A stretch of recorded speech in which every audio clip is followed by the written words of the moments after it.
அந்த அதே மாதிரி ஆலந்தியில் போயிருக்கும். அங்கே வந்து டென்ட்டு போட்டு சின்ன சின்ன டென்ட் இருக்கும், பாடுவாங்க. ஊசி மாதிரி இருப்பாங்க, வெளியிலேருந்து வர அந்த சயின்ஸ் இருப்பாங்க. ஊசினா ஊசி உள்ளதான் இருக்கும் உடம்பு. இது ஒரு உடம்பா, இதில் உயிர் இருக்கான்னு இருக்கும். அப்படி உக்காந்தான்னு வச்சுங்களேன், அவளோட தம்புற மாதிரி உட்காருவோம். சொல்லுங்க, பிரபு கி தரிசன பாயே. இதுதான் அவங்களுடைய பிச்சு, எடுக்கிற பிச்சு அப்படிதான் இருக்கும். விடாம பாடுவாங்க. ராமாயணத்துல துளசிதாஸ் ராமாயணலேருந்து அதுலேருந்து எடுத்து பாடுவாங்க. அது அந்த ஜோர், அந்த ஹோஷ் இங்கே வரணும். அதுதான் நல்லா இருக்கும். இங்கே ரொம்ப சங்கீத மயமாக இருக்கு. சங்கீதம் வேற, இந்த நாம சங்கீர்த்தனம் வேற. ஸ்ருதியோட பாடக்கூடாதுன்னு சொல்லலை நான், அது சொல்லலை நான். அந்த ஜோஷ், அவங்க சொல்கிற அந்த ஜோஷ் இங்கே இல்லை. ஏன்னா இதனால் நான் கண்ணார பார்த்துருக்கிறேன், அதனால சொல்கிறேன். அவர் எங்கே அவங்களை நிறுத்தினாலும் உட்காந்து பாடுவார், அவ்வளோ அற்புதமாக இருக்கும். சரி, இதுக்கப்புறம் அவர் வந்து ஒரு சந்தியா காலம். அது அந்த சந்தியா காலத்தில் அவர் என்ன பண்ணார், இப்படி தலையை கோதினார். குரு பூர்ணிமா, அவருடைய குருநாதர் படம் அங்கே இருக்குது. அப்படி தலையை என்ன தெரியல, யாரா நீ, உன்னை பார்த்தா எனக்கு சந்தோஷமா இருக்கு அப்படின்னாரு. பௌத் குஷ் ஆ பையா, து கோனே சாலான்னாரு. அப்படி தலை கோதி விட்டாரு. தலையை கோதி விட்டு அவருடைய மந்திரம் வந்து ஹரி ஓம் தத் சத்ங்கிற மந்திரம். பகவத்கீதையில் கிருஷ்ணன் வந்து அர்ஜுனனுக்கு சொல்லக்கூடிய மந்திரம் ஹரி ஓம் தத் சத். ஓம் தத் சத் இருக்காது அந்த மந்திரம், அங்கேருந்து எடுத்த தான். 17வது அத்தியாயத்தில் வருது நினைக்கிறேன், 23வது ஸ்லோகம் நினைக்கிறேன், சரியா ஞாபகம் இல்லை, அது பார்த்துக்கலாம். அதுக்கு ஒரு பொருளும் அழகாக சொல்லுவார். தத் சத், தத் அது, சத் உண்மை, உண்மையானது, அதுதான் சத்தியம், அந்த இருப்பு தான் சத்தியம். ஓம் அதுதான் அந்த தத், அதுதான் அந்த சத். ஹரி இதெல்லாம் சேர்த்து நீ உன் கண் முன்னால் நிற்கிறானே, அவன் தான் ஹரி அப்படின்னு ரட்டாக்கர். அதை வந்து ஹரி ஓம் தத் சத்ங்கிற மந்திரத்தை சொல்றார். அவர் சொல்லிட்டு நீ அது செய்யவே வேண்டாம், அது நீ பாட்டுக்குரு அப்படின்ட்டார். நான் வந்து அவர் கேட்டேன், அப்போ வேற எவனும் கேட்க மாட்டான் தெரிஞ்சு நான் கேட்டேன். தப்பா நினைக்காதீங்க சுவாமி அப்படின்ட்டு ஒரு டிரான்ஸ்லேட்டர் வச்சு கேட்டேன். என்னன்னா, நான் யாரை சந்திச்சாலும் அவங்க வந்து ஏதாவது ஒரு மந்திரம் எனக்கு கொடுத்துட்றாங்க, ஏதாவது ஒரு வழிமுறையை வச்சிடுறாங்க, நான் எதை பின்பற்றி செல்வதுன்னு தெரியலையே அப்படின்னாரு.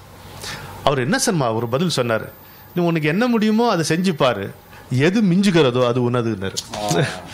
எது மிஞ்சுகிறதோ அது உனது பாதையாகிறது அப்படின்னாரு.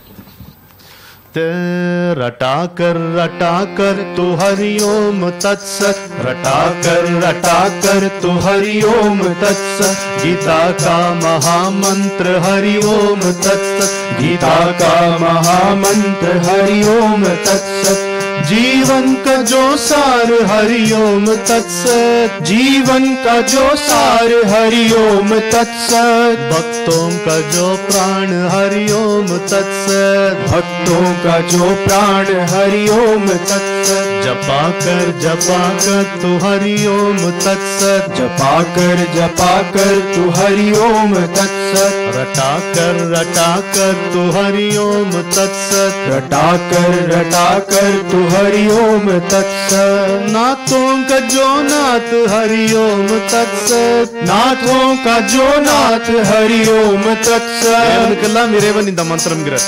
नाथों का जो नाथ हरिओम तत्सत, नाथों का जो नाथ हरिओम तत्सत, ना तू है ना मैं हूँ है हरिओम तत्सत, ना तू है ना मैं हूँ है हरिओम तत्सत, नाथों का जो नाथ हरिओम तत्सत, नाथों का जो नाथ हरिओम तत्सत, ना तू है ना मैं हूँ है हरिओम तत्सत, ना तू है ना मैं हूँ है हरिओम तत्सत, ओम हरिओम तत्सत, ओम हरिओम तत्सत, ओम हरिओम तत्सत, ओम हरिओम तत्सत, ओम हरिओम तत्सत।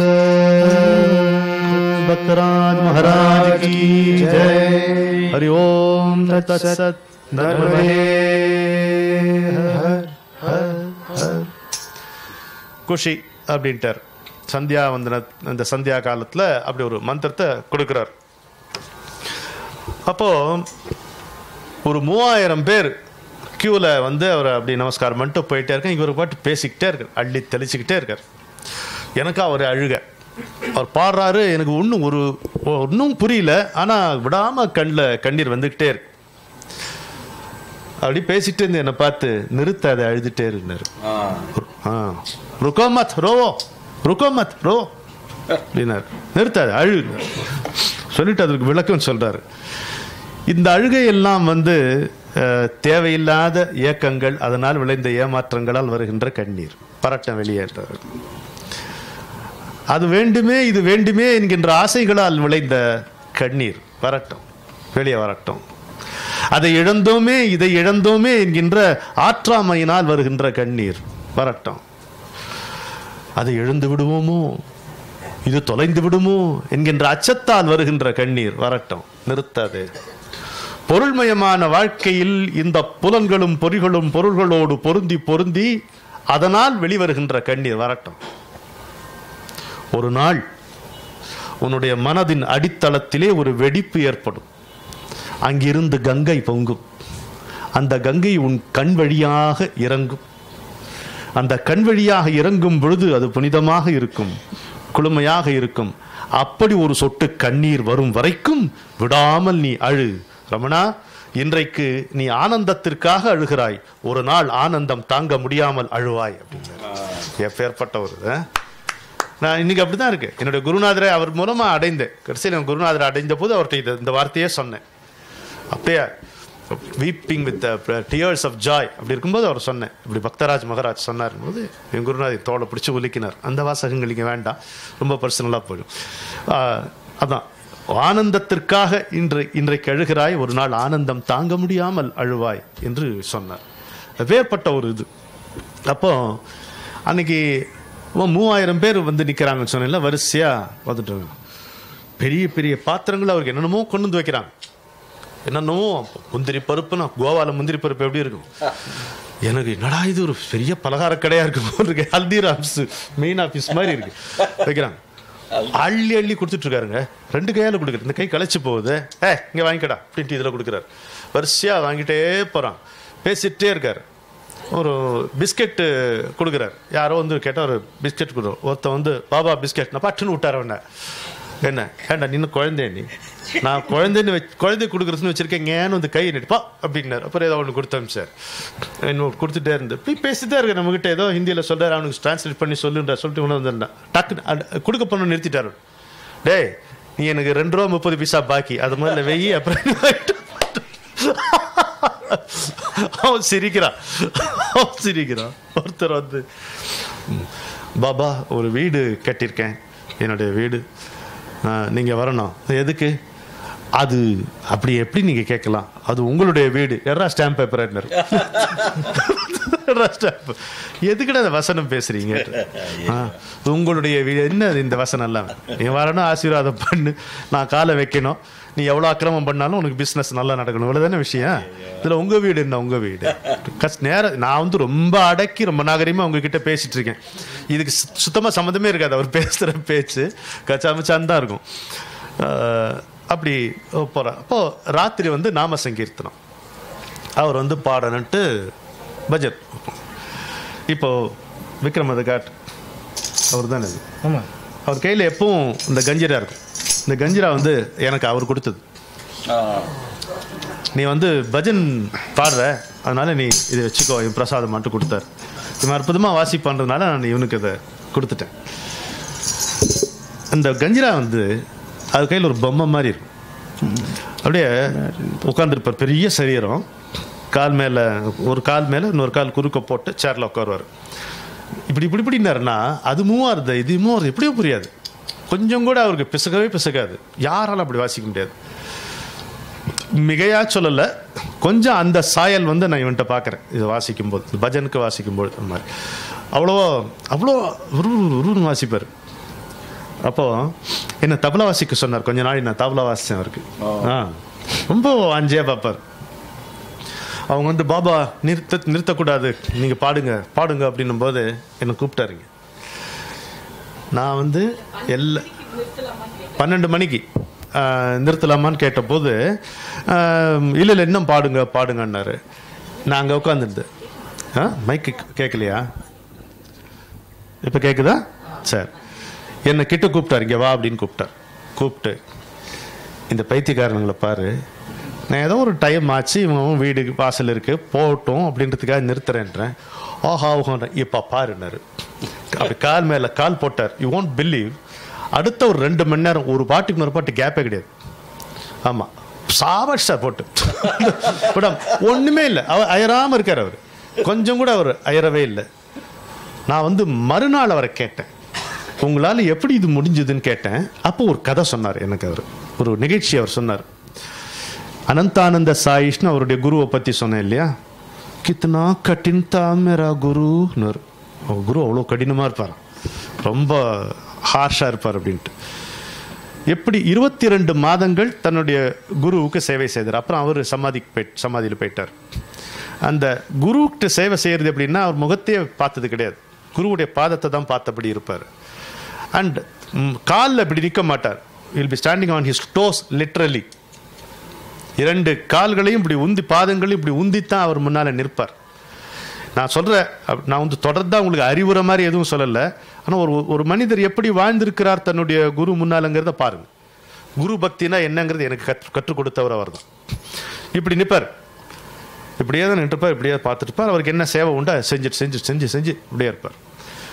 அவர் இதில் என்னன்னா, தன்னுடைய குருவினுடைய அனுமதி இல்லாமல் இவர் 1க்கு 2க்கு போக மாட்டார். அந்த நேரத்தில் அவர் போகலாமான்றதுக்கு அனுமதி கொடுத்தா தான் அங்கே போக முடியும், இல்லைன்னா போக மாட்டார்.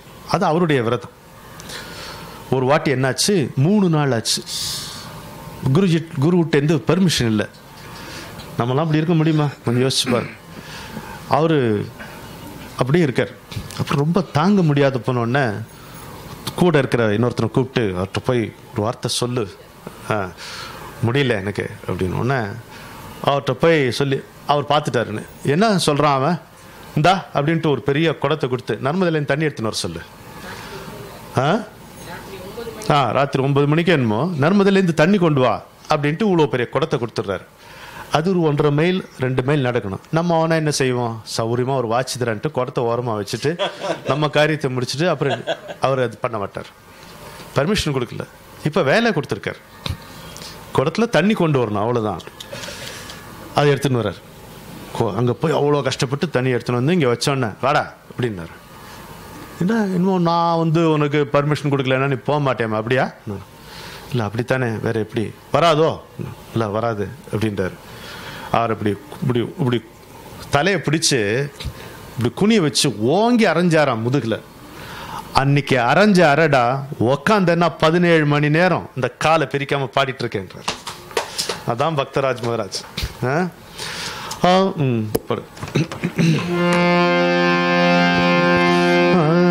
आओ जी आओ साई के दरबार, आओ जी आओ साई के दरबार, आओ जी आओ साई के दरबार, आओ जी आओ साई के दरबार।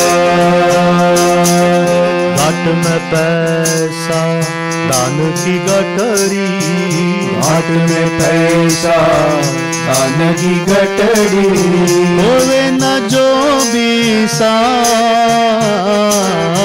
होवे न जो भी साथ। घाट में पैसा दान की गठरी, घाट में पैसा दान की गठरी, होवे न जो भी साथ, होवे न जो भी साथ।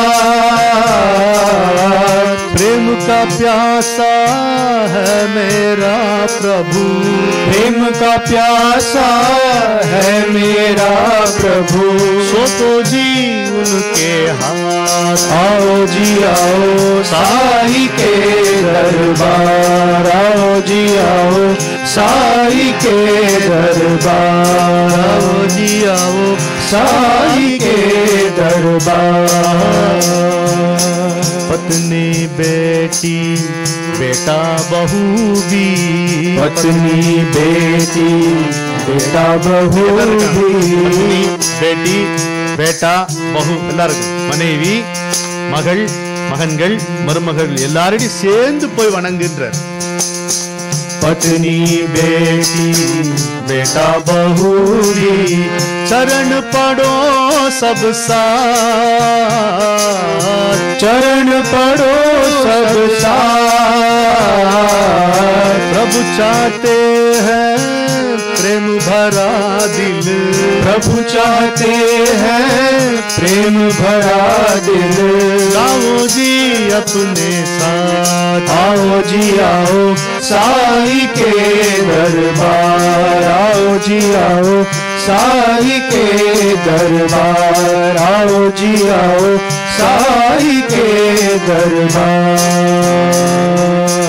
बाऊ के पेड़ को अश्रु का जल दो, பக்தி என்கின்ற மரத்துக்கு கண்ணீர் என்கின்ற உரத்தை எடுக்கிறது. अश्रु का जल दो, बाऊ के पेड़ को अश्रु का जल दो, भाव के पेड़ को अश्रु का जल दो। करो मधुर फलहार, करो मधुर फलहार, करो मधुर फलहार, करो मधुर फलहार। दुखियन का प्रभु नाथ मेरा जो, दुखियन का प्रभु नाथ मेरा जो, पूर्ण करेगा मुराद। आओ जी आओ साई के दरबार, आओ जी आओ साई के दरबार, आओ जी आओ साई के दरबार। दीना कहे यह भक्त जनन को, दीना कहे यह भक्त जनन को, छोड़ चलेगा जीव साथ, छोड़ चलेगा जीव साथ। தீனனாகிய நான் சொல்கிறேன் பக்த ஜனங்களே, உயிர் ஒரு நாளைக்கு பறந்துரும். சோடு चलेगा जीव सार அப்படிங்கிறாரு. दीना कहे यह भक्त जनन को, दीना कहे यह भक्त जनन को, छोड़ चलेगा जीव सार, छोड़ चलेगा जीव साथ। राम भजन बिन आवेगा क्या, राम भजन बिन आवेगा क्या, ओ हरि भजन बिन आवेगा क्या, हरि भजन बिन आवेगा क्या। ये सब तुम्हारे साथ, आओ जी आओ साई के दरबार, आओ जी आओ साई के दरबार, आओ जी आओ साई के दरबार। सद्गुरुनाथ भक्तराज महाराज की जय। हरि ओम तत्सत। नर्मदे हर हर हर हर। திடீர்னு இங்கிலீஷ்ல பேசுவார். மராட்டி ஹிந்தி தான். திரால்னு நம்மளை பார்த்தா ஏதாவது சொல்லணும்னு தோணும். இங்கிலீஷ்ல பேசுவார், நல்லா இருக்கும். I am not God but I am not different from காட்னாரு அப்படின்னாரு. ஒரு வாட்டி என்கிட்ட, ஏ Raman, are you satisfied with my, are you pleased with my activities அப்படின்னாரு. ரமன் அப்படின்னு தான், क्या रमन महर्षि कैसा है அப்படின்னாரு. என்ன वो मेडिटेशन करता है हमेशा அப்படின்னாரு. கிண்டல் பண்ணாரு. I have not spoken the truth but I have never uttered a lie அப்படின்னாரு. நான் உண்மையை சொல்லவில்லை, ஆனால் ஒருபோதும் பொய் சொன்னதில்லை அப்படின்னாரு. அந்த பரமசத்தியம் என்பது சொல்லில் வராதது, எச்சில் படாதது பிரம்மம் என்பார்கள். அந்த பரமசத்தியம் என்பது சொல்லில் வராதது, அதனால் அந்த உண்மையை நான் சொன்னதே இல்லை. ஆனால் அதை சுற்றியே, அதை பற்றியே, அதை உத்தேசித்தே என்னுடைய ஒவ்வொரு சொல்லும் செயலும் இருந்து வருவதால் நான் ஒருபோதும் பொய் சொன்னதும் இல்லை. எப்படி இருப்பான்? I have not spoken the truth but I have never uttered a lie அப்படின்னாரு. I am not the master but I prepare disciples for the master. நான் குரு இல்லை, அந்த குருவுக்காக சீடர்களை தயார்படுத்துபவன் நான் என்கிறார். இப்பேற்பட்ட ஒரு மனிதர் தெரியுமா அவர். ஏன்னா என்னுடைய வாழ்க்கையினுடைய அடுத்த கட்டம் என்னுடைய குருநாதரை அடைந்தேன் நான் இவருக்கு பிறகு. அதாவது ஒரு குருவை அடைந்த பின்புதான் ஒருவனுடைய ஆணவம் என்பது அறவே தகர்க்கப்படுகிறது. ஆனால் அதற்கு முன்பு அந்த ஆணவம் கொஞ்சம் ஆட்டம் காண வேண்டும், தளர வேண்டும், தாக்குதலுக்கு உள்ளாக வேண்டும். அப்பொழுதுதான் உன்னுடைய குருவிடம் உன்னால் இருக்க முடியும். கம்ப்ளீட் அன்ஹிலேஷன் ஆஃப் தி நான் செல்ஃப். அது எப்படி நம்ம அடைய முடியும் என்றால் அதுக்கு இப்படி ஒருத்தர் தயார்படுத்தணும். போட்டு சாத்துன்னு சாத்தின பிறகு அப்புறம் அங்கே போய் நம்ம சேரும். பக்தராஜ் மகாராஜை பற்றி பேசும் பொழுது அவர் கூடவே இருந்த இன்னொருவரை நாம் சொல்ல வேண்டும். அவருக்கு பின் அவர் குருவாக அங்கே ஏற்றுக்கொள்ளப்பட்டு இப்பொழுது அவரும் சமாதியாகிவிட்டார். அவரை ஸ்ரீ ஸ்ரீ ஸ்ரீ ராமானந்த மகாராஜ் என்று அழைப்பார்கள். ராம்ஜி தாதா என்று அதற்கு முன்னால் அவருக்கு பெயர். நான் அவரை காக்காஜி அப்படி தான் கூப்பிடுவேன். எல்லாரும் பயபக்தியோடு கூப்பிடுவார்கள். நான் பிரியமா காக்காஜின்னு கூப்பிடுவேன். நான் அவருடைய அவருக்கு இருக்கக்கூடிய இந்த வைபவமான பெயரை வச்சு கூப்பிட்டு அவர் முகம் சுருங்கி போயிடும். ஏன் நீ காக்காஜின்னு கூப்பிட மாட்டியான்னு கேட்பாரு. காக்காஜின்னு ஜி ஏ அச்சா ஹே, ஏ டீக் ஹே, ஏ சஹி ஹே அப்படிம்பாரு. அதே மாதிரி பக்தராஜ் மகாராஜ் நான் பாபாஜி அப்படின்னு தான் கூப்பிடுவேன். பாபாஜி நான் ஜி அப்படிம்பார். குழந்தையாட்ட அவரு ஜி அப்படிம்பார். அப்போ ஒரு உல்டா கீதா நான் சொல்லட்டுமான்னார். பகவத்கீதை உல்டா கீதா சொல்லட்டுமாட்டாரு. இது என்னையாது அப்படின்னு கேட்டா, நான் யார் எல்லாரும் தானே கேட்குறாங்க. நான் யார், ஏன் நீங்கள் இவ்வளோ சிரமப்படுறீங்க? நான் நேராக சொல்லிட்டேன் கிருஷ்ணன்ட்ட, நீ இருக்கல்ல அதான் நான் இருக்கேன். தூ ஹேனா அப்படின்னு கேட்டாராம். அப்படி பகவான் தூ ஹேனா ஹே இஸ்லியே மே ஹூ இஸ்மே கியா ஹே அப்படின்னாரு. நீ இருக்க இல்லை ஒன்று அவனால் மறுக்க முடியல. நீ இருக்கணும். ஆமாம் நான் தான் நான் இருக்கேன். அப்புறம் நான் இருக்கேன்றதுனா நாமும் இருக்கோம் அப்படிங்கிறாரு. அது ஐ ஆம் அண்ட் வி ஆர். ரொம்ப ஒரு வேத வாசகம் மாதிரி சொல்றாரு. ஐ ஆம் அண்ட் வி ஆர். அதுக்கு காரணம் நீ அப்படின்னும். அப்போ ஒருத்தர் நீங்கள் என்ன சம்பிரதாயம் அப்படின்னு கேட்டார். ரொம்ப சீரியஸாக ஒருத்தர் நீங்கள் என்ன சொன்னா வெங்காய சம்பிரதாயம்னாரு.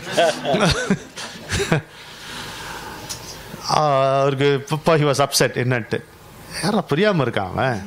வெங்காயத்தை இப்படி வெட்டினு பாரு சங்கு மாதிரி இருக்கும், இப்படி நறுக்கி பாரு சக்கரை மாதிரி இருக்கும். நான் ஹரிட்டேந்து வந்தவன்டார். எப்படி சொல்லிட்டார் பாரு. வெங்காயத்தை இப்படி வெட்டி பாருங்க, நெடுக்க வெட்டி பார்த்து பிரித்து பார்த்தா சங்கு மாதிரி இருக்கும், குறுக்க வெட்டி பார்த்து பாருங்க சக்கரை மாதிரி இருக்கும். புரியல பாரு அவனுக்கு, என்ன படிச்சிருக்கானோ அப்படின்ட்டாரு. தமாஷா இருக்கும் ஒருத்தர் எல்லாமே.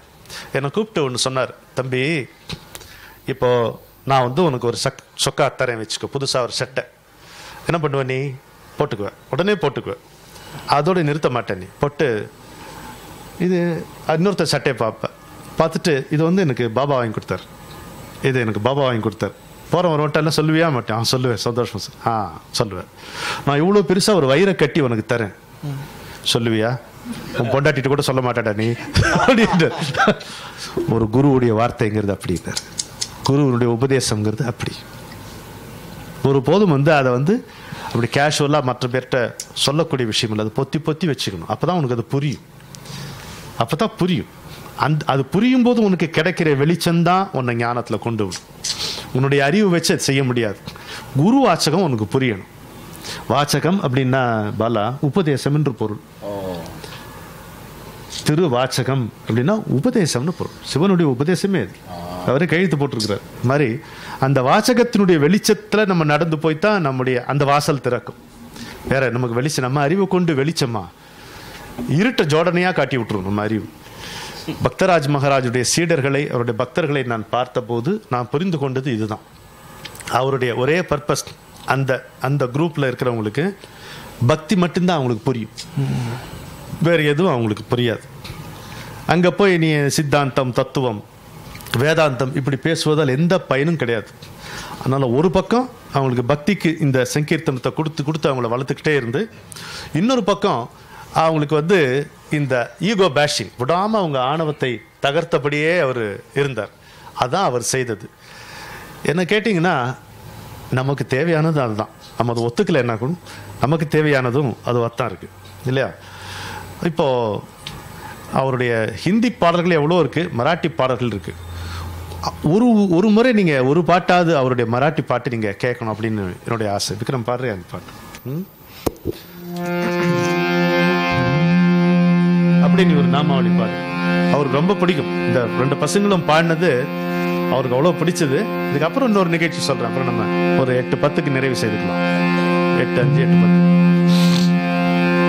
दीनानाथ माझानाथ पंढरीचा नाथ माझा साईनाथ. दीनानाथ माझानाथ पंढरीचा नाथ माझा साईनाथ. दीनानाथ माझानाथ पंढरीचा नाथ माझा साईनाथ.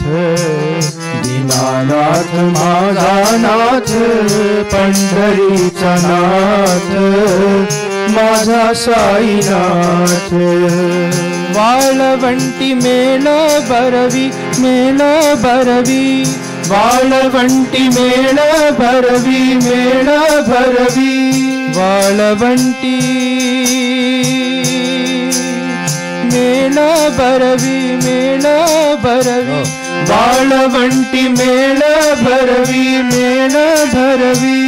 गोड त्याच काण्या करी गोड त्याच काण्या करी बांधी प्रेम रंगी दोरी बांधी प्रेम रंगी दोरी. माझा रंगनाथ माझा साईनाथ. दीनानाथ माझा नाथ पंढरीचा नाथ माझा साईनाथ. दीनानाथ माझा नाथ पंढरीचा नाथ माझा साईनाथ. वास करी भक्त घरी भक्त घरी वास करी भक्त घरी भक्त घरी वास करी भक्त घरी भक्त घरी वास करी भक्त घरी भक्त घरी. गाई राम नाम थोरी गाई राम नाम थोरी गाई राम नाम थोरी गाई राम नाम थोरी. बांधी प्रेम रंगी दोरी बांधी प्रेम रंगी दोरी. माझा रंगनाथ माझा साईनाथ. दीनानाथ माझा नाथ पंढरीचा नाथ माझा साईनाथ. दीनानाथ माझा नाथ पंढरीचा नाथ माझा साईनाथ. सद्गुरुनाथ महाराज की जय.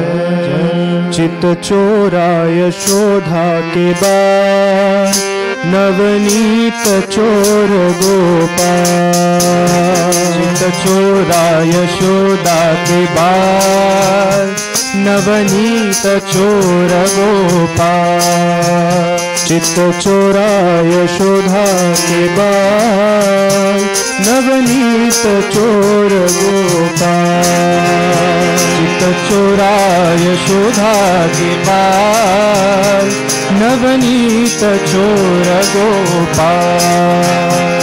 गोपाल गोपाल गोपाल गोवर्धनधर गोपाल.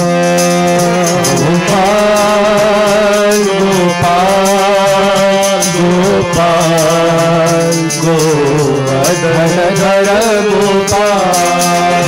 गोपाल गोपाल गोपाल गोवर्धनधर गोपाल. गोपाल गोपाल गोपाल गोवर्धनधर गोपाल. गोपाल गोपाल गोपाल गोपाल वर्धनधर गोपाल गोपाल गोपाल गोपाल गोपाल गोवर्धनधर गोपाल गोपाल गोपाल गोपाल गोपाल गोवर्धनधर गोपाल गोपाल गोपाल गोपाल गोपाल गोवर्धनधर गोपाल चित चोरा यशोदा के बाल नवनीत चोर गोपाल चोरा यशोदा के बाल नवनीत चोर गोपाल गोपाल गोपाल गोपाल गोवर्धनधर गोपाल गोपाल गोपाल गोपाल गोवर्धनधर गोपाल गोपाल गोपाल गोपाल गोपाल गोवर्धनधर गोपाल गोपाल गोपाल गोपाल गोपाल गोवर्धनधर गोपाल चित चोरा यशोदा के बाल नवनीत चोर गोपाल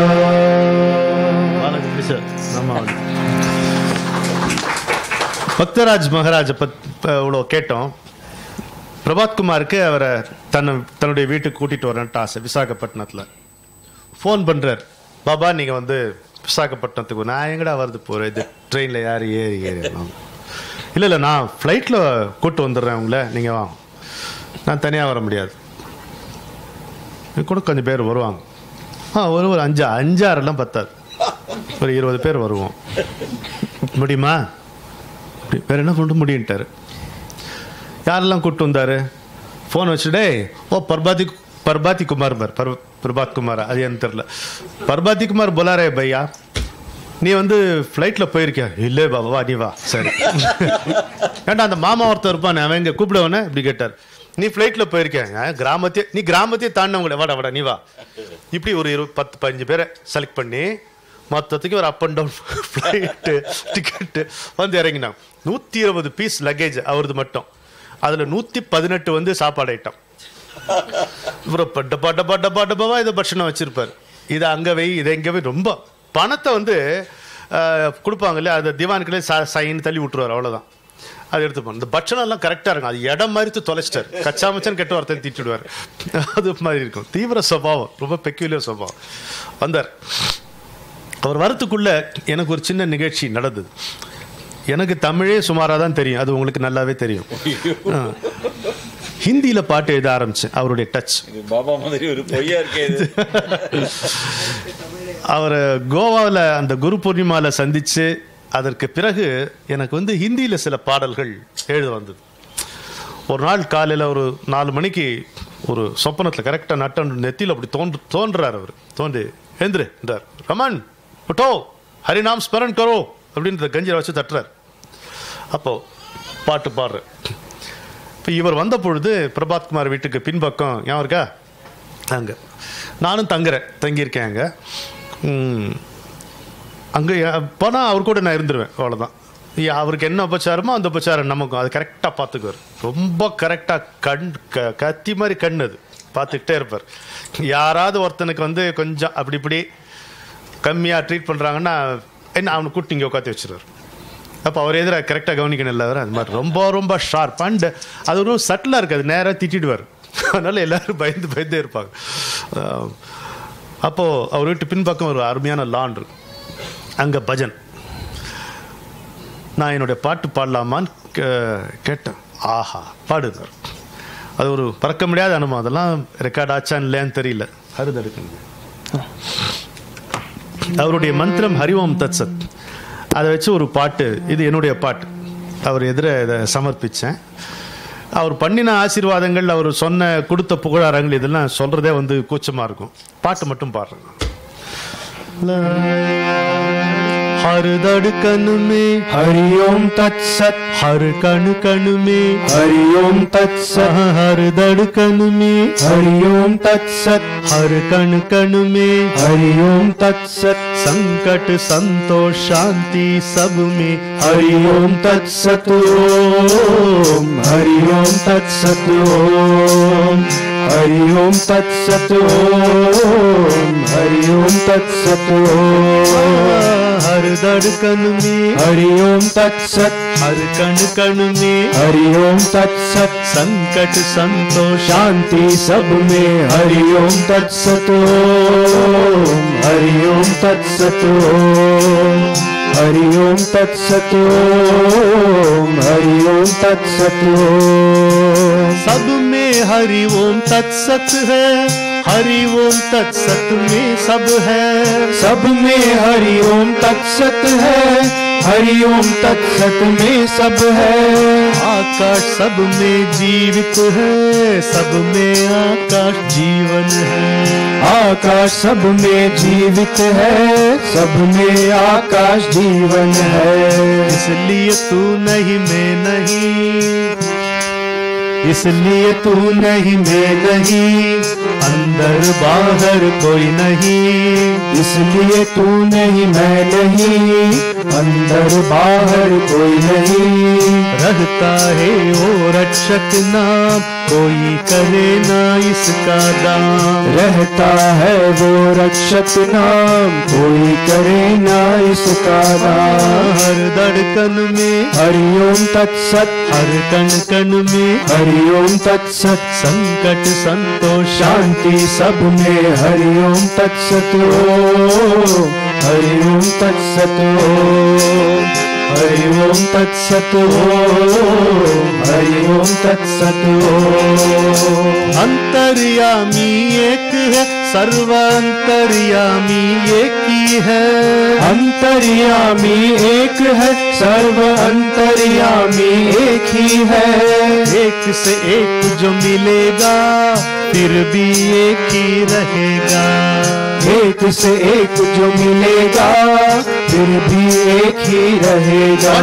1 + 1 = 1 அப்படின்னார் பக்தராஜ். अंतर्यामी एक है, सर्व अंतर्यामी एक ही है।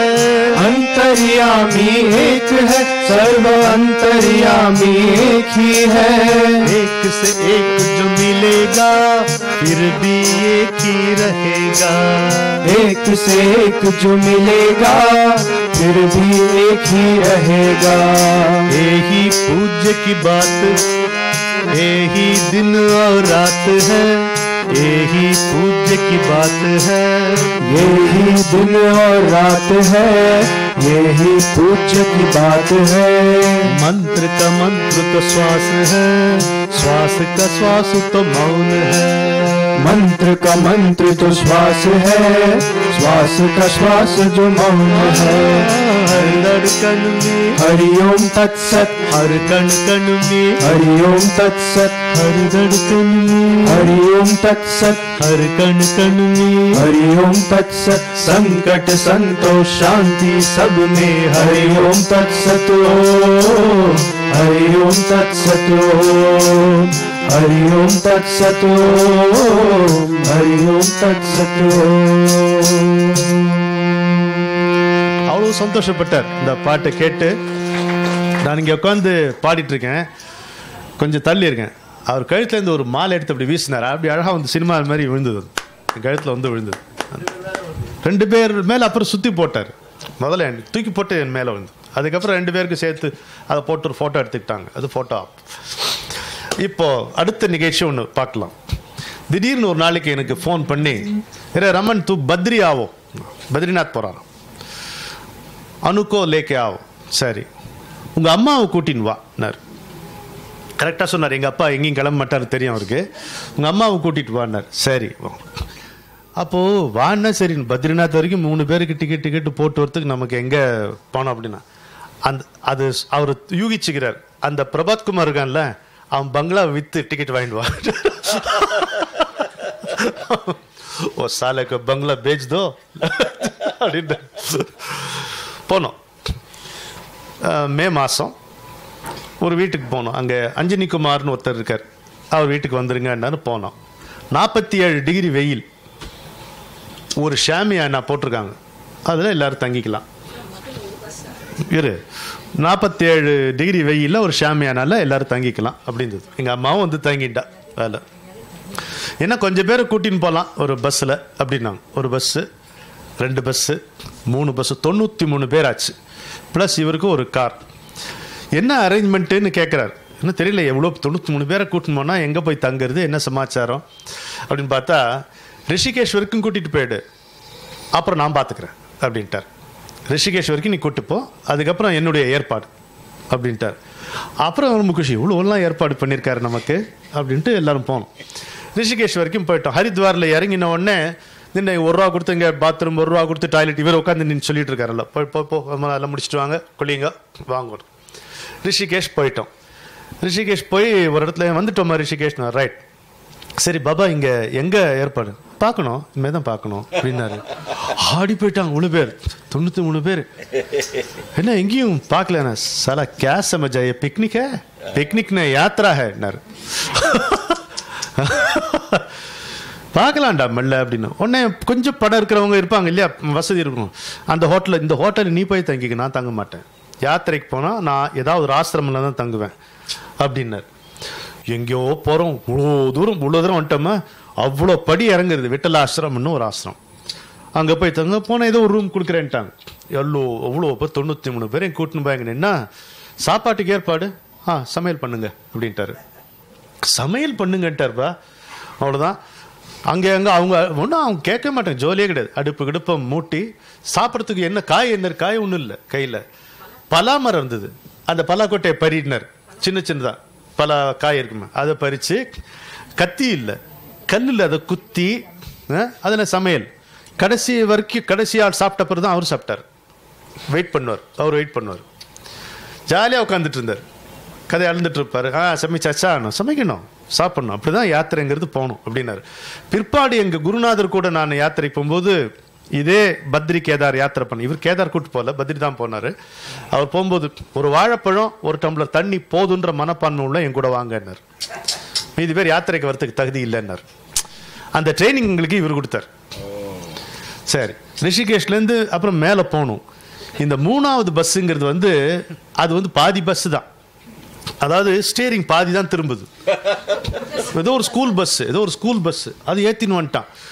ஒரு வளவிலையும் திரும்பும் போது அந்த கண்டக்டர் மாதிரி ஒருத்தன் கூட வருவான் பாருங்க, அவன் தபான்னு இறங்கி 2 கல்லை வைப்பான் டயருக்கு கீழே. எப்படி இருக்கும் பத்ரிநாத் போகிற ரூட்டில், கொஞ்சம் யோசிச்சு பாருங்க.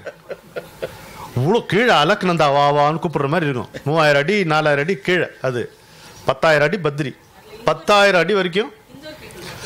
அதில் இண்டோர், இவருடைய ஆட்கள் மட்டும் அதை ஏற்றினார். அவங்க தான் பயப்படாமல் வருவாங்க, பஜன் பாடிக்கிட்டே வருவோம்.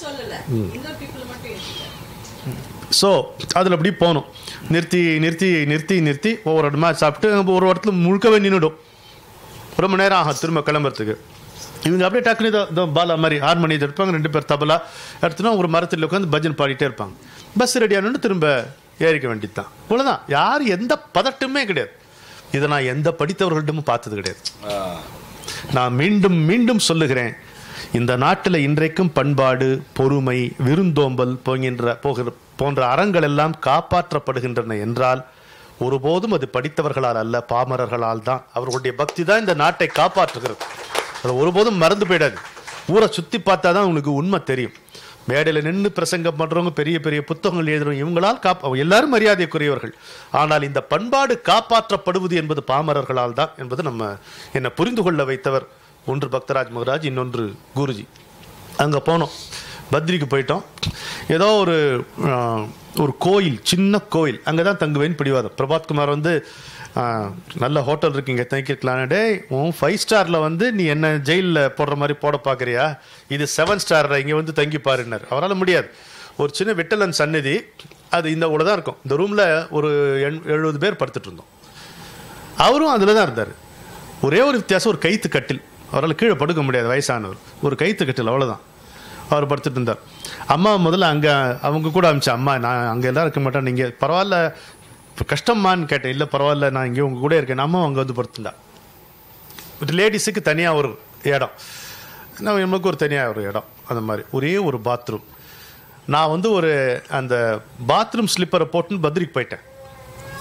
ஒரு ஜிப்பா, ஒரு குர்த்தா, ஒரு பைஜாமா, ஒரு பாத்ரூம் ஸ்லிப்பர், 2 பேர் கிளேஷியர்லேருந்து வர தண்ணியில் குளித்தோம். நான் ஞாபகம் இருக்கு நமக்கு. பசு நெய் வாங்கிட்டு போயிருந்தேன், அது அவருக்கு பிடிச்சது, அது ரொம்ப எடுத்து சாப்பிட்டாரு.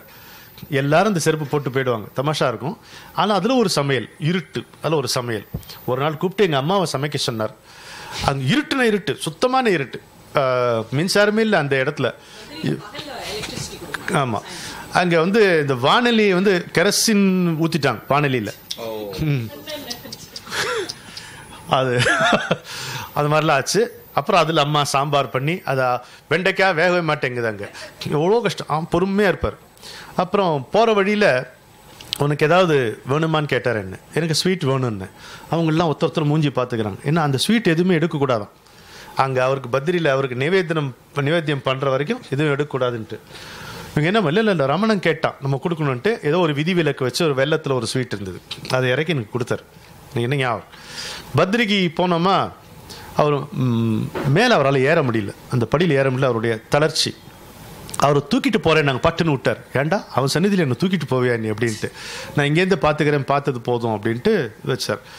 மறுநாள் காலையில் எனக்கு நல்ல ஞாபகம் இருக்குங்க, ஒரு நாங்கள் எங்கள் தங்கியிருக்கிற இந்த கோயில் எதிர அப்படியே கிளேஷியர் வந்து உட்காந்துருக்கு, அந்த மாதிரி ஒரு இடம்.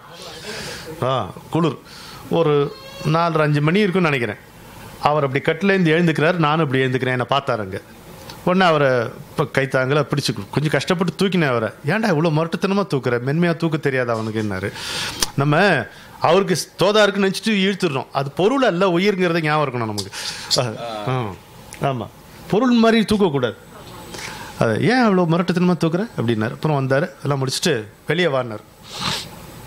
வெளியே வந்து இப்படி உட்காந்தார், அந்த பனியை ஃபேஸ் பண்ணி உட்காந்து. நான் ஒரு ஏதோ பாயோகையோ ஏதோ ஒன்று வந்து போட்டு 4-5 பேர் உட்காந்தோம். சுருக்கமாக சொல்கிறேன், அன்றைக்கு வந்து அவர் எனக்கு காட்டின அனுபவங்கள் பிரமிக்கத்தக்கவை. அப்னா குருஸ்மரன் கரோ அப்படின்னு சொல்லிட்டு கண்ணை மூடிக்கிட்டேன். நான், உன்னுடைய குருவை நீ தியானம். எனக்கு குரு யாருன்னு தெரியல. அப்போ இவர் தான் என் குருவா என்னவன்னு தெரியல. என்னை ஒரு வாட்டி பார்த்துட்டு, குழப்பம் வேண்டாம், நீ குருஸ்மரன் பண்ணு அப்படின்னாரு. பார்த்தா எனக்கு ஒரு நல்ல பாதுகா தெரிஞ்சுது. அதில் பட்டு செம்மையாக அந்த நீங்கள் சொல்கிற ட்ராவல் ஈவல் அதெல்லாம் என்னென்னவோ காமிச்சிருவீங்களே, அதெல்லாம் முடிஞ்சுது. நான் கண்ணை திறந்தோன்னே என்னை பார்த்துட்டு இருந்தார், சிரிச்சார், ஒரு புன்னகை, அப்படியே அழகாக சிரிச்சார். அப்படியான்னாரு. அப்படி அது போச்சு. அந்த பத்ரியில் ஒரு பாட்டு பாடுனார். பத்ரியில் உன்னுடைய பஜன் இருக்கா அப்படின்னு கேட்டார். இருக்குன்னு சொல்லிட்டு ஒரு பாட்டு பாடினேன். அந்த பாட்டு பாடும் பெரஃப்கேன் 10 நிமிஷம். பாபா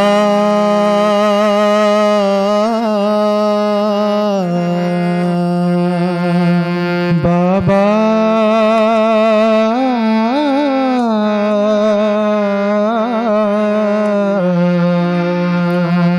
பாபா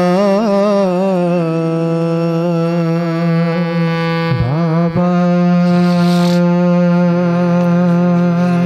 बर्फ के अंदर ज्वाला जैसे बाबा मन में आया तू, बर्फ के अंदर ज्वाला जैसे बाबा मन में आया तू, नरक भरे इस जीवन में, नरक भरे इस जीवन में नारद गीत है तू, बद्री नारायण है तू, बद्री नारायण है तू। चंचल मन है सागर जैसा,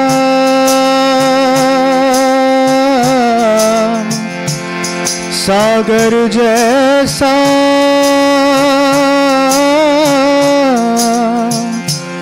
सागर जैसा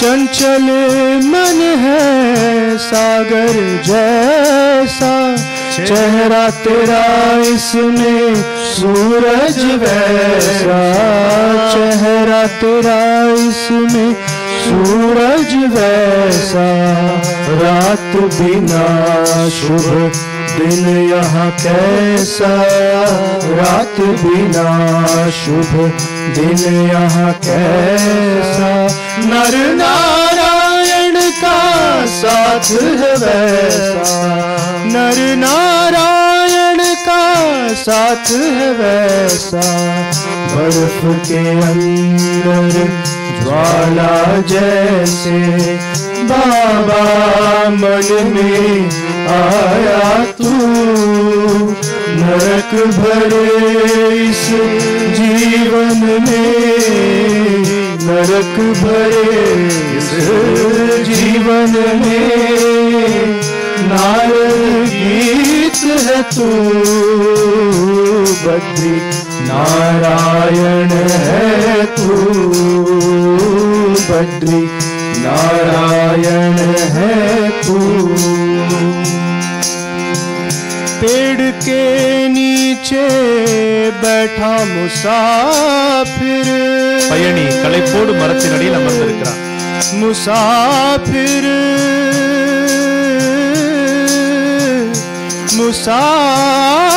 मुसाफिर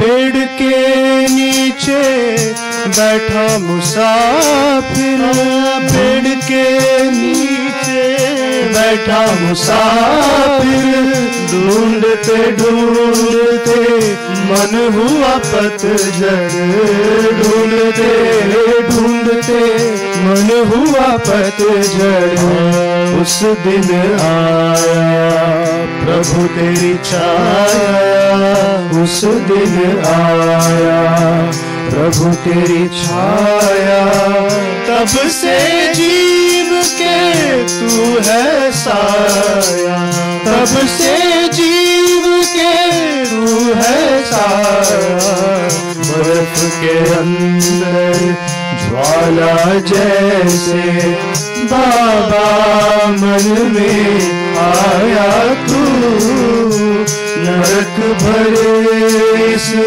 जीवन में नरक भरे इस जीवन में नारद गीत है तू बद्री नारायण है तू बद्री नारायण है तू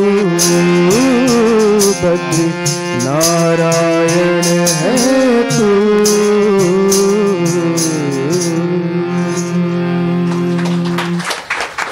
இன்னும் ஒரு 5 நிமிஷம் கொடுப்பீர்களா? அவர் பத்ரியிலேருந்து திரும்பி வரும்பொழுது ஒரு கோபாவேசமாக இருக்கக்கூடிய ஒரு தருணம். ஒரு ஆசிரமில் தங்கினோம், உத்தராகண்ட் ஆசிரம். அங்கே அவர் யாரும் நெருங்கவே இதில் நீ ஏதாவது போய் பேசேன் அப்படின்றான். நான் போனேன் அவர்கிட்ட.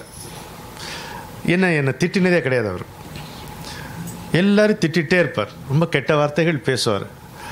நான் என்கிட்ட சொல்லும்போது என்னமோ தெரியல, நான் இப்படி பேசுகிறவன் இல்லை, ஏதோ வந்து 1 வருஷமா 2 வருஷமா தான் இப்படி என்ன எங்கள் வார்த்தை பக்கத்தில் சிரிக்கிறான். அவங்களுக்கு தெரிஞ்சதுலேருந்து இப்படி தான் இருக்கார். அவர்கிட்ட கேட்டேன், ஐயா உங்களுக்கு மனம் அப்படின்னு ஒன்று இருக்கான்னு கேட்டேன். இல்லையே அப்படின்னாரு. இமீடியட் நைத்தோ அப்படின்னாரு. ஆச்சரியப்பட்டு எப்படி பின்ன அப்படின்னு கேட்டேன். உன்னுடைய மனம்னா என்ன, உனக்கு மனசுனா என்ன அப்படின்னாரு. அப்புறம் அவரே சொன்ன, ஒரு எண்ணம், அப்புறம் இன்னொரு எண்ணம், இன்னொரு எண்ணம், இன்னொரு எண்ணம். அப்படி தானே? எனக்கு அப்படி இல்லை. மேரா குரு மேரா மனுக்க மனு பனாயா. என்னுடைய குரு என்னுடைய மனத்தை ஜபமணியாக மாற்றிவிட்டார். உனக்கு ஒரு எண்ணம், இன்னொரு எண்ணம், இன்னொரு எண்ணம். எனக்கு ஒரு ஹரிவோம் தத்சத், ஹரிவோம் தத்சத், ஹரிவோம் தத்சத். இதுதான் என்னுடைய மனசு. மேரா குரு மேரா மனுக்க மனு பனாயா என்று அவர் அவ்வளோ அழகாக நமக்கு சொன்னார். நீ you cannot look at him, let him look at you. Anyway, never overlook him அப்படின்னார். Anyway, never overlook him அப்படின்னார். ஒருத்தர் வந்து ஒரு கடிகாரத்தை காட்டினார், ஒரு டைம் பீஸ். அதில் அந்த வினாடி காட்டுற அந்த முள்ளு கீழே விழுந்து போச்சு. ஐயோ ஏன் எடுத்துட்டு போற அப்படின்னு கேட்டார். இல்லை பாபா இல்லை அந்த செகண்ட் ஹேண்ட் அது விழுந்து போச்சுன்னு. Oh don't lose a minute, it does not have any செகண்ட்னர். Don't lose the minute, it does not have a second அப்படின்னார். எங்கள் அப்பா வந்தார். எங்கள் அப்பா சந்திக்கணும்னு ரொம்ப ஆசைப்பட்டார். விசாகப்பட்டினத்துக்கு வந்து அப்பாவை சந்திச்சார். அப்பா பார்த்து படுத்தபடியாக தான் பேசுகிறாரு. I don't know what my work is, yet I will do it அப்படின்னாரு.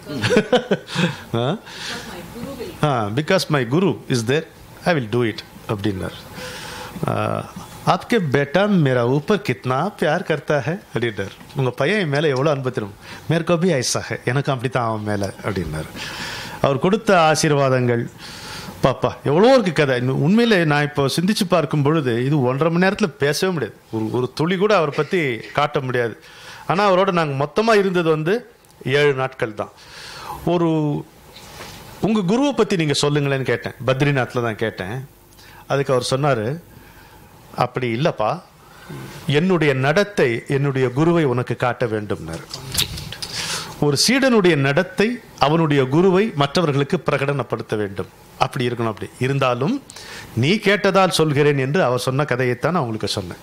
தன்னுடைய குரு எப்படி இருந்தார், இந்த 17 மணி நேரம் இப்போ என்னால் எதனால் பஜன் செய்ய முடிகிறது, எப்படி வந்து செல்ஃப் எஃபேஸிங்காக இருக்கணும், அந்த காலை மட்டும் பார்த்துட்டு எப்படி இருக்கணும், அவரை பற்றி சிந்திக்கவே கூடாது. அவர் என்ன சொல்கிறாருன்னு பற்றி சிந்திக்க, சொன்னதை செய்யணும், அவ்வளோதான். திட்டினார்னா வாங்கிக்கணும், அப்படியே இருப்பான். நான் சொன்ன இந்த ராமானந்த் மகராஜ் காக்காஜி என்று கொண்டாடுவேன்னு ராம்ஜி தாத்தா அப்படியே இருந்தார். அவர் வந்து இவருக்கு சீனியர், பக்தராஜ் மகராஜுக்கு சீனியர். அவருடைய குரு, அவர் ஆர்எஸ்எஸ்ல இருந்தவர், பெரிய தேசபக்தர். அவர் தான் கூப்பிட்டு போனார். ஆனால் அனந்தானந்த சாயிஷ் என்ன சொன்னார், நான் போன பிறகு இவன் தான் உனக்கு குருன்ட்டு போயிட்டார். அதை அப்படியே ஏற்றுக்கிட்டார். இவர் தன்னுடைய குருவுடைய எப்படி இருந்தாரோ அப்படியே தான் இவருடைய சீனியர் இவர்கிட்ட இருந்தார். கடைசி வரைக்கும் பணிவா இருந்தார். நாங்கள் பார்த்தோம். அதெல்லாம் கண்கொள்ளா காட்சி. ஒன்று சொல்கிறேங்க, இந்த உலகத்தில் நமக்கு இருக்கிற பெரிய பிரச்சனை ஆணவம் தான். அது எடுத்துக்கொள்கின்ற வேடங்கள் வந்து ரொம்ப, எல்லா வேடமும் அசிங்கமான வேடங்கள் தான். அழுகைன்னு ஒரு வேடம் போட்டுக்கும், ஆற்றாமைன்னு ஒரு வேடம், வீரம்னு ஒரு வேடம், கம்பீரம்னு ஒரு வேடம், எனக்கு ஆசையே இல்லைன்னு ஒரு வேடம், நான் எப்பவும் ஸ்டடியாக தான் இருக்கேன்னு ஒரு வேடம், நான் சந்தோஷமாக இருக்கேன் அப்படிங்கும், அது ஒரு வேடம். எல்லாமே வேஷம். எல்லாத்தையும் தூக்கி போடணும். அது தூக்கி போடுறது இது மாதிரி பக்தராஜ் மகராஜ் மாதிரி மகான் நம்ம வாழ்க்கையில் வந்தால் தான் அது சரிப்படும். சகட்டு மேனிக்கு நம்ம அடித்து நொறுக்கினாங்கன்னு தான் அது வரும். துஜ ஜானா ஹேப்பனே வத்தான். அவர் சொல்கிறார், பயணியே நீ உன்னுடைய இலக்கை அடைய வேண்டும். इस दुनिया का टेला मेला जीवन सारा रंग रंगीला तेरा कोई करे ना जतंगरा. இது இந்த கொடுக்கல் வாங்கல் இருக்கக்கூடிய இந்த உலகம், இஸ் துனியா கா டேலா ஜீவன சாரா ரங்கு ரங்கீல. ஒரே இந்த கலர் அந்த கலர் இப்படி தான் இருக்கும். இங்கே யாரும் உன்னை பற்றி கவலைப்பட போகிறதில்ல. அதனால் அப்னா வத்தன், உன்னுடைய இலக்கை நீ அடைய வேண்டும். கலே லகா தேரா மோகுகா பாஸ், அவனுடைய மோகத்தினுடைய கயிறு கழுத்தை கட்டி இருக்கு, அது உனக்கு இருக்குது. ஆனால் பார்க்குறவன் சொல்கிறான், ஆஹா எவ்வளோ அழகான ஒரு கயிறுன்றான், உனக்கு சந்தோஷம் வருது. துனியா தேத்தி ஜூட்டா திலாசா, பொய் சொல்லுது. தேரா மச்சல் ரஹா ஹே அம்மன், ஆனால் அவன் மனசு ஏதோ இதில் ஏதோ பிரச்சனை இருக்கடான்னு சொல்லுது. அதனால சொல்கிறேன், பயணியே நீ உன்னுடைய இலக்கை நோக்கி போ, இங்கே சிக்கிக்காது அப்படிங்கிறாரு. பல்லு பல்லு பிராணுஜோ ஹோத்து உதாசா ஜீவன் சாரா ஜீவன ஜெயசா ஜலமே பத்தாசா. கணந்தோறும் கணந்தோறும் இந்த உயிர் உன்னை விட்டு நீங்கி கொண்டே இருக்கிறது. இந்த உயிர் என்பது இந்த நதியில் எரிந்த ஒரு சக்கரை கட்டி மாதிரி கரைந்து கொண்டே போ. சோடு ஆசையை மிட்டி காத்தன், இந்த உடம்பு மேல் இருக்கக்கூடிய நம்பிக்கையை விட்டு இதை போய் நம்பாது. முசாஃபிர் ஜானா ஹை அப்னே வத்தன், உஸ் பியார் கா ஜோ ரங்கு நிராலா ரங்கு சடே சோ ரங்கு சே ஞாரா. எங்க அன்பினுடைய வண்ணம் மட்டுமே இருக்குமோ, எல்லா வண்ணங்களுக்கும் பெரிய வண்ணமாக அன்பு மட்டுமே இருக்குமோ, வஹா பியாருக்கா ஹோகா ஜத்தன், அங்கே ஒலிக்கின்ற மணியோசை நேசத்தினுடையது, அன்புடையது. அந்த இடத்தை போ, அந்த இடத்தை நோக்கி சென்று விடு, அந்த இடத்தை இலக்கை அடைந்து விடு பயணியே, இங்கே தங்கி விடாதேங்கிற அந்த பாட்டோடு நம்ம நிறைவு செய்யும்.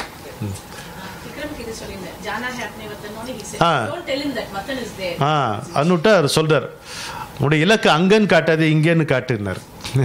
எங்கேயோ இல்லை, அது இங்கே தான் இருக்குன்ட்டு வச்சுக்கோ. तुझे जाना है अपनी वतन, तुझे जाना है अपने वतन, मुसाफिर जाना है अपने वतन, मुसाफिर जाना है अपने वतन। तुझे जाना है अपने वतन, तुझे जाना है अपने वतन, मुसाफिर जाना है अपने वतन, मुसाफिर जाना है अपने वतन। इस दुनिया का टेला मेला, इस दुनिया का टेला मेला, जीवन सारा रंग रंगीला, जीवन सारा रंग रंगीला। तेरा कोई करे ना जतन, तेरा कोई करे ना जतन, मुसाफिर जाना है अपने वतन, मुसाफिर जाना है अपने वतन। गले लगा तेरा मोह का पासा, गले लगा तेरा मोह का फांसा, जीवन दुनिया देती झूठा दिलासा, दुनिया देती झूठा दिलासा। तेरा मचल रहा है यमन, तेरा मचल रहा है यमन, मुसाफिर जाना है अपने वतन, मुसाफिर जाना है अपने वतन। पल पल प्राण जो होत उदासा, पल पल प्राण जो होत उदासा, जीवन जैसा जल में बतासा, जीवन जैसा जल में बतासा।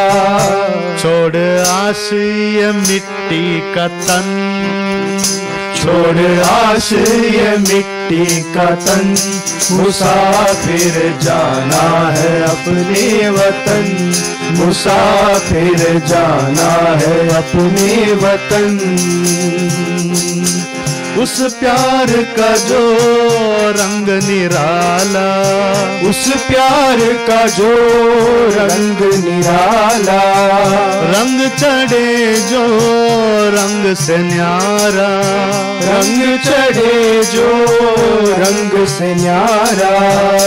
वहाँ प्यार का होगा जतन, वहाँ प्यार का होगा जतन, मुसाफिर जाना है अपने वतन, मुसाफिर जाना है अपने वतन।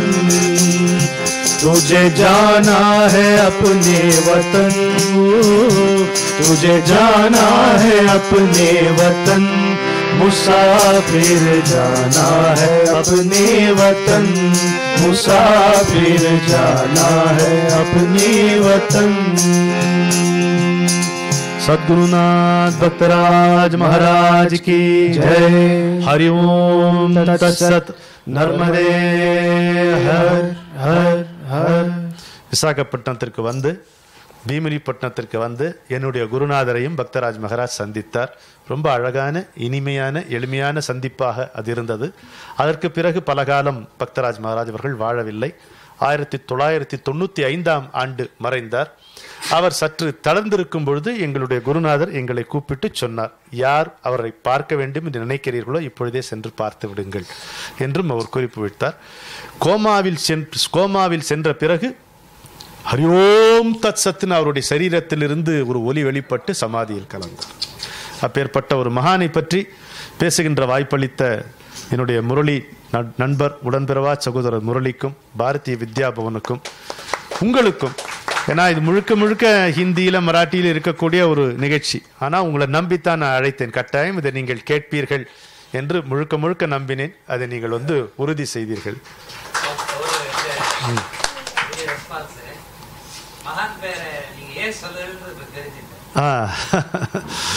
பக்தராஜ் மகராஜ் நல்ல ரொம்ப அருமையான ஒரு நிகழ்ச்சி மிக்க நிகழ்ச்சியாக இருந்தது.